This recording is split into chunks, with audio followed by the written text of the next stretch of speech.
చేస్తాం ఇప్పుడు నెక్స్ట్ అది కూడా ఇప్పుడు ఇది అయిపోయిన తర్వాత నెక్స్ట్ మీటింగ్ అదే compulsory. Already south exhibitors association వాళ్ళు కూడా మాట్లాడుతున్నారు కదా.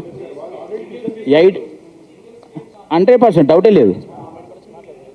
మరి అది జరగద్దనే కదా మూడు భాషలు తెలిసిన మనిషిని, 3 రాష్ట్రాలు తెలిసిన మనిషిని, 3 దగ్గర సినిమాలు తీస్తున్న మనిషిని, అందుకని ఇక్కడ నేను వచ్చి కూర్చున్నా. సార్ శిరీష్ గారు ఒక్క నిమిషం. ఇప్పటిదాకా జరిగిందంతా కూడా చూసే ఆడియన్స్ కావచ్చు, అభిమానుల్లో ఒక మిత్ కావచ్చు, అంటే వాళ్ళకి ఒక అభిప్రాయం ఏర్పడవచ్చు. పెద్ద సినిమా విడుదలవుతున్నటువంటి క్రమంలో ఇదంతా కూడా చేస్తున్నారు అనేది మీరు క్లారిటీ ఇచ్చారు. అందుకనే ఎగ్జిబిటర్స్ చెప్తున్నది ఒకటే ఒక రిక్వెస్ట్. మన హీరోలు మంచి హీరోలు, మమ్మల్ని కాపాడుతున్న వాళ్ళు అందరినీ ఒక ప్రొడ్యూసర్లుగా, డిస్ట్రిబ్యూటర్లుగా అందరూ మంచి రిలేషన్తో నడుస్తున్న ఇండస్ట్రీ ఇది. ఇక్కడ ఎవరిని అంచడానికో ఎవరిని టార్గెట్ చేయడానికో చేయట్లేదు. ఇది బతుకు పోరాటం.